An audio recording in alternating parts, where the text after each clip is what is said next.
വണക്കം. Pager bomb ആക്രമണത്തിന്റെ കൂടുതൽ ഞെട്ടിപ്പിക്കുന്ന റിപ്പോർട്ടുകളാണ് ഇപ്പോൾ പുറത്തു വന്നുകൊണ്ടിരിക്കുന്നത്. എന്തായിരുന്നാലും മീഡിയ വണ്ണിലെ അടുപ്പുകൂട്ട് ചർച്ചക്കാർക്ക് കരയാൻ ഒരു വക കൂടെയായി എന്ന് മാത്രമേ ഇതിലൂടെ നമുക്ക് പറയാനായിട്ട് സാധിക്കുകയുള്ളൂ. നേരത്തെ അടുപ്പുകൂട്ട് ചർച്ചയിൽ അവിടെ ഇരുന്ന സുജിൻസ് എന്ന് പറയുന്ന വേട്ടാവളിയും പറഞ്ഞുകൊണ്ടിരുന്നത് ഇസ്രായേലിന് ചുറ്റുമുള്ള രാജ്യങ്ങൾ ഒന്ന് മൂത്രമൊഴിച്ചാൽ ഒലിച്ചു പോകാൻ ഉള്ളതേ ഉള്ളൂ ഇസ്രായേൽ എന്നുള്ളതാണ്.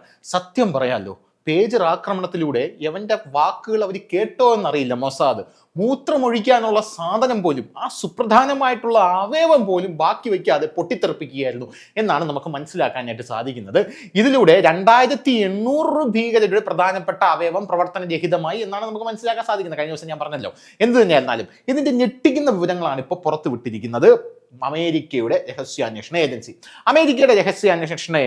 അവിടുത്തെ പ്രശസ്ത പത്രമായിട്ടുള്ള ABC ന്യൂസ് സ്റ്റാർ എന്ന് പറയുന്ന അവിടുത്തെ ആ ന്യൂസിന് കൊടുത്ത രഹസ്യാന്വേഷണ റിപ്പോർട്ടിലെ ഒരു റിപ്പോർട്ട് ആണിപ്പോൾ വലിയ രീതിയിൽ ലോകരാജ്യങ്ങൾ ചർച്ച ചെയ്തുകൊണ്ടിരിക്കുന്നത്. അവർ പറയുന്നത്, ഞങ്ങൾ ഇതിനെക്കുറിച്ച് അന്വേഷിച്ചപ്പോൾ സത്യം പറഞ്ഞാലുണ്ടല്ലോ, ഇത് അമേരിക്ക പറഞ്ഞതല്ല, ഇത് എൻ്റെ കയ്യിൽ നിന്നിട്ട് പറയുന്നത്. അതായത് നമ്മുടെ നാട്ടിലെ സുരക്ഷാ ഉപദേഷ്ടാവായിട്ടുള്ള അജിത് ഡോവലിന്റെ ഒരു ഓപ്പറേഷൻ, ഒരു സ്റ്റൈലുണ്ട്. ആ സ്റ്റൈൽ എന്ന് പറഞ്ഞാൽ ഭീകരന്മാർക്കിടയിൽ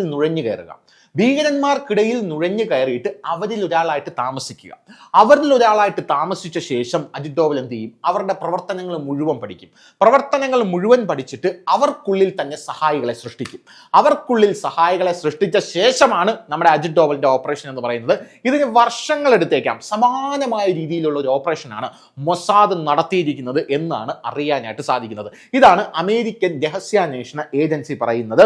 അമേരിക്കൻ ഇന്റലിജൻസിന്റെ ഉന്നത ഉദ്യോഗസ്ഥർ ഇങ്ങനെയാണ് പറയുന്നത്. അതായത് മൊസാദിന്റെ ആൾക്കാർ ഭീകര സംഘടന, അതായത് ഹിസ്ബുള്ളയിൽ നുഴഞ്ഞു കയറി. എപ്പോഴാണ് നുഴഞ്ഞു കയറിയത്? ഇപ്പോഴൊന്നും അല്ല, 15 കൊല്ലം മുമ്പേ യവന്മാർ അവിടെ ഉണ്ട്. അതായത് 15 വർഷമായിട്ട് ഹിസ്ബുള്ള ഭീകരന്മാർക്കിടയിൽ മൊസാദിന്റെ ആൾക്കാരുണ്ട് എന്നാണ് പറയുന്നത്. പിന്നെ വേറൊരു കാര്യം, അത് ഞെട്ടിപ്പിക്കുന്ന ഒരു വിഷയമാണ്, നമുക്കല്ല, ഭീകരന്മാരുടെ നെഞ്ച് കിടുകിടാ വിറപ്പിക്കുന്ന ഒരു വിഷയമാണ്. അതായത് ഹിസ്ബുള്ളയിൽ മാത്രമല്ല, ഹമാസിലുണ്ട്, ഇസ്ലാമിക് ജിഹാദിലുണ്ട്, എന്തിനു പറയുന്നു, ISIS-ലുണ്ട്. അങ്ങനെ ലോക രാജ്യങ്ങളിലുള്ള സകല ഇസ്ലാമിക ഭീകര സംഘടനകൾക്കിടയിലും മൊസാദ് പ്രവർത്തിക്കുന്നുണ്ട് എന്നാണ് അമേരിക്കൻ രഹസ്യാന്വേഷണ ഏജൻസി ഇപ്പോൾ കണ്ടെത്തിയിരിക്കുന്നത്. ഇതോടുകൂടി ഭീകരന്മാർക്കൊന്ന് ഇരിക്കാനോ നീക്കാനോ പറ്റാത്തൊരവസ്ഥയായി, ഒരു ഷഡ് പോലും എടുത്തിടാൻ പറ്റാത്തൊരവസ്ഥയായി പോയി ഭീകരന്മാർക്ക് എന്നുള്ളതാണ് സത്യം പറഞ്ഞാൽ.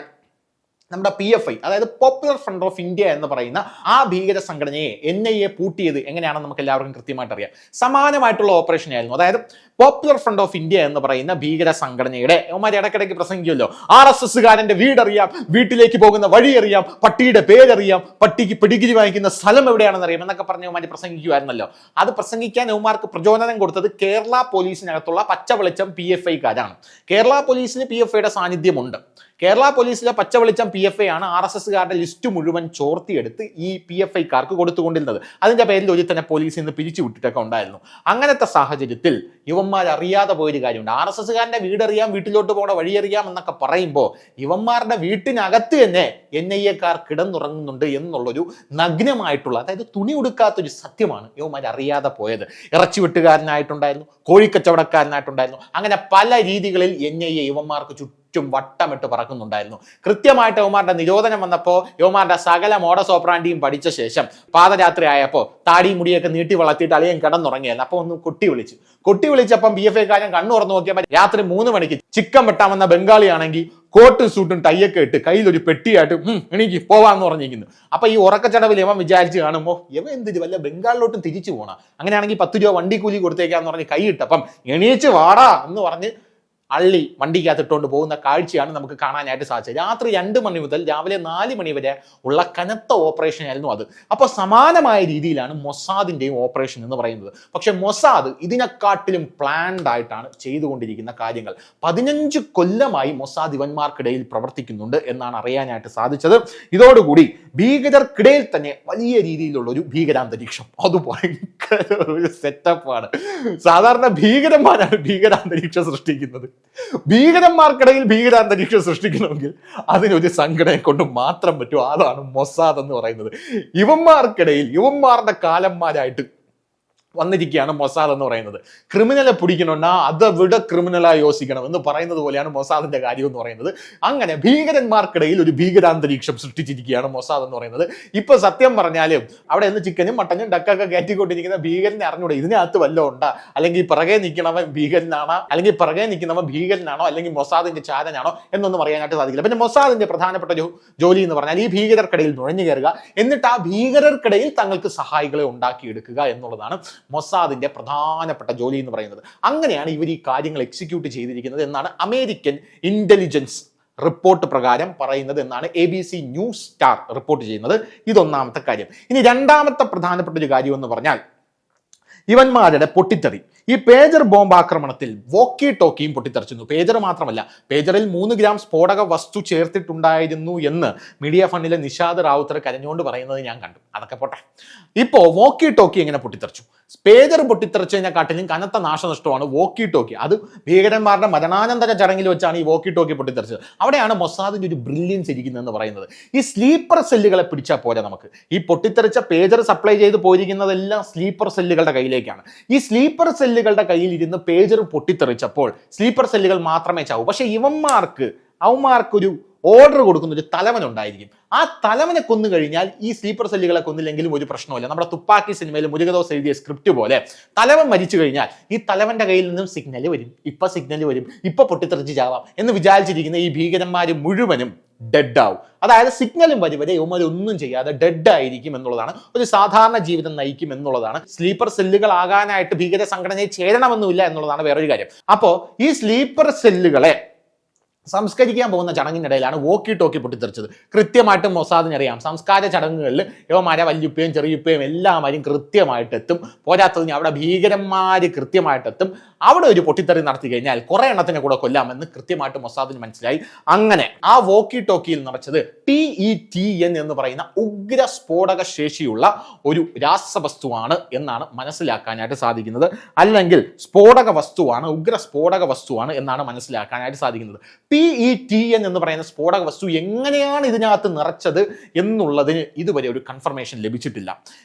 അതിന്റെ സാന്നിധ്യം അതിനകത്തുണ്ട് എന്ന് കൃത്യമായിട്ട് ഫോറൻസിക് ലാബ് റിപ്പോർട്ടൊക്കെ പരിശോധിച്ച് അവന്മാർ പുറത്തു വിട്ടിട്ടുണ്ട്. ഇങ്ങനെ ഒരു സാധനം ഇതിനകത്ത് നിറച്ചിട്ടുണ്ട് എന്ന് കൃത്യമായിട്ട് അവന്മാർക്ക് മനസ്സിലായിട്ടുണ്ട്. ഇത് എങ്ങനെയാണ് നിറച്ചത്? ഉഗ്ര സ്ഫോടക ശേഷിയുള്ള ഈ PETN എന്ന് പറയുന്ന സ്ഫോടക വസ്തു ബാറ്ററിക്കകത്താണ് വെച്ചിരുന്നത്. ബാറ്ററിക്കകത്താണ് നിറച്ചു വെച്ചിരുന്നത് എന്നുള്ളതാണ് പ്രധാനപ്പെട്ട ഒരു കാര്യം എന്ന് പറയുന്നത്. ഈ ഭീകരന്മാർക്ക് യുവമാരുടെ കയ്യിൽ പേജറും വോക്കി ടോക്കിയൊക്കെ കിട്ടുമ്പോൾ ഒരു സുരക്ഷാ പരിശോധന നടത്തും. ഈ പേജറൊക്കെ കയ്യിൽ കിട്ടിയപ്പോൾ അലാറം അടിക്കുന്നുണ്ടോ എന്ന് നോക്കാനായിട്ട് നേരെ എയർപോർട്ടിൽ പോയി യുവമാര് മൊത്തം കറങ്ങി തിരിച്ച് വന്നിട്ട് പോലും അതിന് പോലും ഡിറ്റക്ട് ചെയ്യാൻ പറ്റാത്ത അത്ര ഗംഭീരമായിട്ടുള്ള ഓപ്പറേഷനാണ് മൊസാദ് നടത്തിയത് എന്നാണ് അറിയാനായിട്ട് സാധിക്കുന്നത്. പോരാത്തതിന് യുവമാര് സുരക്ഷാ പരിശോധനയെല്ലാം നടത്തിയിട്ട് പോലും അതിനകത്ത് ഇങ്ങനൊരു സ്ഫോടക വസ്തു ഉണ്ട് എന്ന് ഇവന്മാർക്ക് മനസ്സിലാകാത്ത രീതിയിൽ അത്ര സൊഫിസ്റ്റിക്കേറ്റഡ് ആയിട്ടാണ് ഈ ഓപ്പറേഷൻ നടത്തിയത്, അല്ലെങ്കിൽ അത്രയ്ക്ക് ഗംഭീരമായിട്ടാണ് ഈ ഓപ്പറേഷൻ നടത്തിയത് എന്നാണ് നമുക്ക് മനസ്സിലാക്കാനായിട്ട് സാധിക്കുന്നത്. ഇതോടുകൂടി മൊസാദിന്റെ ശക്തി എന്താണെന്ന് സകല ഭീകരന്മാർ പറഞ്ഞു. ഭീകരന്മാർക്കിടയിൽ പോലും ഭീകരാന്തരീക്ഷം സൃഷ്ടിച്ച ഒരു സംഘടനയാണ് മൊസാദ് എന്നുള്ള കാര്യം എല്ലാവർക്കും അറിഞ്ഞു. മൊസാദിനെ കുറിച്ച് ഒരുപാട് കഥകളുണ്ട്. പക്ഷേ ഏറ്റവും വലിയ ചരിത്രത്തിൽ തങ്കലിപികളിൽ എഴുതി വെക്കേണ്ട ഒരു കഥയായി ഇത് മാറും എന്നുള്ള കാര്യത്തിൽ യാതൊരുവിധ തർക്കവും ആർക്കും വേണ്ട എന്നുള്ളതാണ് പ്രധാനപ്പെട്ട ഒരു കാര്യം എന്ന് പറയുന്നത്. എന്തായിരുന്നാലും ഇതെങ്ങനെയാണ് ഇതിനകത്ത് ഇത് നിറച്ചത് എന്നുള്ളതാണ് പ്രധാനപ്പെട്ട ഒരു കാര്യം. ഫാക്ടറികളിൽ നിന്ന് പുറത്തിറങ്ങുന്നത് വരെ ഈ സ്ഫോടക വസ്തു ഇതിനകത്ത് ഇല്ലായിരുന്നു എന്നാണ് പല ആൾക്കാരും പറയുന്നത്. ഫാക്ടറികളിൽ നിന്ന് പുറത്തിറങ്ങി ഭീകരരുടെ കയ്യിലെത്തിയ ശേഷം, അതായത് ആ ഒരു ഗ്യാപ്പിന്റെ ഇടയിലാണോ ഈ പേജറുകളിൽ അല്ലെങ്കിൽ ഈ വോക്കി ടോക്കികളിൽ PETN എന്ന് പറയുന്ന സ്ഫോടക വസ്തു നിറച്ചത് എന്നുള്ള സംശയമാണ് ഇപ്പോൾ ഉയർന്നു വരുന്നത്.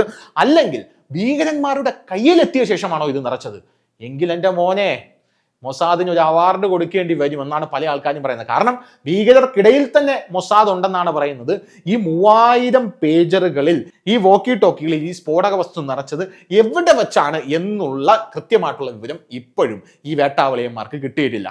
ഭീകരന്മാരാണെന്നേ ഉള്ളൂ, തലയിൽ മലമാണ് എന്നുള്ള കാര്യത്തിൽ ഇതുവരെ യാതൊരുവിധ തർക്കമില്ല. പണ്ടേ ഞാൻ പറയുന്നതാണ്, പണ്ടേ വിദ്യാഭ്യാസമല്ല, ഇപ്പോഴാണെങ്കിൽ വിവരവും ഇല്ലെന്ന് തെളിഞ്ഞു എന്നുള്ളതാണ് വേറൊരു കാര്യം എന്ന് പറയുന്നത്. എല്ലാ ഭീകരന്മാരുടെയും അവസ്ഥ ഇതൊക്കെ തന്നെയാണ്. ഇവന്മാർ പൊതുവെ പേടിത്തുറികളാണ്, ഒന്നാമത്തെ കാര്യം. രണ്ടാമത് മഹാമണ്ടന്മാരാണ്. അതാണ് നമ്മൾ മനസ്സിലാക്കേണ്ട കാര്യം. നമ്മൾ ഈ ഭീകരർ എന്ന് കേൾക്കുമ്പോൾ യവന്മാരുടെ കയ്യിൽ ഒരു തോക്കുണ്ടെങ്കിൽ മാത്രമേ യവന്മാർക്ക് ശക്തിയുള്ളൂ. തോക്കും പുല്ലും ഒന്നും ഇല്ലാതെ യവന്മാരുടെ കയ്യിൽ ഒരു ശക്തിയില്ല. യവന്മാർക്ക് ഒരു മനുഷ്യനെ നേർക്ക് നേരെ നിന്ന് നേരിടാനുള്ള യാതൊരുവിധ കഴിവുമില്ല. അങ്ങനത്തെ വൃത്തിയില്ലാത്ത വേട്ടാവളിയന്മാരാണ്. ഈ വേട്ടാവളിയന്മാർ കയ്യിലൊരു തോക്കും സംഘബലവും ഉണ്ടെങ്കിൽ മാത്രമേ യവന്മാർക്ക് ശക്തിയുള്ളൂ. അല്ലാതെ നേർക്ക് നേരെ പോരിന് വാടാ എന്ന് പറഞ്ഞാൽ യവന്മാർ വരത്തില്ല. യവന്മാർ ഒരു തോക്കെടുത്ത് ഒരു വെടിവെക്കും. അത് മാത്രമേ യവന്മാരെ കൊണ്ട് നടക്കത്തുള്ളൂ. അല്ലാതെ ആണത്തമില്ലാത്ത വെറും വേട്ടാവളിയന്മാരാണ് യവന്മാർ എന്നുള്ള കാര്യത്തിൽ യാതൊരുവിധ തർക്കവുമില്ല. അപ്പോൾ ആ സാഹചര്യത്തിലാണ് ഇപ്പോൾ ഇങ്ങനത്തെ റിപ്പോർട്ടുകൾ കൂടെ പുറത്തു വന്നുകൊണ്ടിരിക്കുന്നത്. കഴിഞ്ഞ ദിവസം ഇസ്രായേൽ കനത്ത വ്യോമാക്രമണമാണ് ലബനനിൽ നടത്തിയത്. വല്ല കാര്യം ഉണ്ടായിരുന്നു? ലബനനിൽ നിന്ന് കുടിയിറക്കപ്പെട്ട 60,000 ജൂതന്മാരെ അവിടെ തിരിച്ചു കയറ്റി നമ്മൾ പാർപ്പിച്ചിട്ടേ ഇത് അവസാനിപ്പിക്കുകയുള്ളൂ എന്ന് പറഞ്ഞുകൊണ്ടാണ് ഇസ്രായേൽ നിൽക്കുന്നത്. ഞാൻ പറഞ്ഞില്ലേ, വിശാല ഇസ്രായേൽ എന്നുള്ള ശ്രമമാണ് ഇസ്രായേൽ നടത്തുന്നതെന്ന്. ആ വിശാല ഇസ്രായേൽ ഉടനെ തന്നെ പൂർത്തിയാകും എന്നുള്ള കാര്യത്തിൽ നമുക്ക് വലിയ സംശയമൊന്നും വേണ്ട. പോരാത്തതിന് അവിടെ വ്യോമാക്രമണം നടത്തിയത് നമുക്കറിയാം. ഹമാസിന്റെ നേതാക്കന്മാരെ ഓരോന്നായിട്ട് തട്ടിക്കൊണ്ടിരിക്കുകയാണ്. ഇസ്മായിൽ ഹനിയ എന്ന് പറയുന്ന ഹമാസിന്റെ പൊളിറ്റിക്കൽ ചീഫിനെ ഇറാനിലെ ടെഹ്റാനിൽ കയറി തട്ടിക്കളഞ്ഞത് തൊട്ട് തുടങ്ങിയ ആ ഒരു ആറാട്ടാണ്, ആ അഴിഞ്ഞാട്ടം ഇപ്പൊ നേരെ ലബനിലോട്ട് പോയിരിക്കുകയാണ്. ലബനനിൽ ഇബ്രാഹിം അഖീൽ എന്ന് പറയുന്ന യുവന്മാരുടെ സമുന്നതനായിട്ടുള്ള നേതാവിനെ കഴിഞ്ഞ ദിവസം വ്യോമാക്രമണത്തിൽ ഇസ്രായേൽ വധിച്ചു എന്നാണ് അറിയാനായിട്ട് സാധിക്കുന്നത്. ഈ ഇബ്രാഹിം അഖീൽ എന്ന് പറയുന്നവൻ ചെറിയ മീനല്ല. ഇവന്മാരുടെയൊക്കെ തലവനെയൊക്കെ വധിച്ചു കളയുമ്പോൾ സത്യം പറഞ്ഞാൽ യവന്മാർക്ക് നമ്മുടെ ബാഹുബലിയിൽ സെക്കൻഡ് ഹാഫിൽ കാലകേമാരെന്ന് പറഞ്ഞൊരു ടീം വരൂലേ, അതിൽ ബാഹുബലി പറയുന്നുണ്ട് തലവനെ പിടിച്ചു കഴിഞ്ഞാൽ യവന്മാരെല്ലാം ചെതറി ഓടിക്കളയുമെന്ന് പറഞ്ഞു. അതാണ് സെറ്റപ്പ്. അപ്പൊ അങ്ങനെ യവന്മാരുടെ തലവനെ വധിച്ചു കഴിഞ്ഞാൽ യവന്മാർ മുഴുവൻ ന്യൂട്രലൈസ് ആവും. അത് ഇസ്രായേലിന് കൃത്യമായിട്ട് അറിയാം. ഈ ദാഹിയയിൽ ഹിസ്ബുള്ളയുടെയും ഉന്നത നേതാവ് ഇബ്രാഹിം അഖീലിനെ ഇസ്രായേൽ വ്യോമാക്രമണത്തിൽ കഴിഞ്ഞ ദിവസമാണ് വധിച്ചത്. 1983 241 US സൈനികർ കൊല്ലപ്പെട്ട ബെയ്റൂട്ടിലെ മറൈൻ ബാരക് ബോംബാക്രമണത്തിന്റെ ബുദ്ധി കേന്ദ്രമാണ് അഖീൽ എന്നാണ് മനസ്സിലാക്കാനായിട്ട് സാധിക്കുന്നത്. അപ്പോൾ അങ്ങനെ ഒരുത്തനെ വധിക്കുമ്പോൾ ഇസ്രായേൽ ഒറ്റയ്ക്കായിരിക്കും വധിച്ചത്? US-നും ഇതിന്റെ പിന്നിൽ ഒരു പങ്ക് കാണില്ലേ എന്നുള്ള ചോദ്യങ്ങളും അവിടെ ഉയർന്നു വരുന്നുണ്ട്. എന്തായിരുന്നാലും സന്തോഷം മാത്രമേ ഉള്ളൂ. ഇതിന്റെ പിന്നിൽ ഒരു മലയാളിയുടെ പേര് കൂടെ വരുന്നുണ്ടെന്ന് കേൾക്കുന്നുണ്ട്. വയനാട്ടുകാരനായിട്ട് റിൻസൺ എന്ന് പറയുന്ന ഒരു മലയാളിയാണ് അദ്ദേഹം. അദ്ദേഹത്തിന്റെ പേര് കൂടെ ഉയർന്നു കേൾക്കുന്നതിൽ സത്യം പറയട്ടെ അഭിമാനം മാത്രമേ ഉള്ളൂ.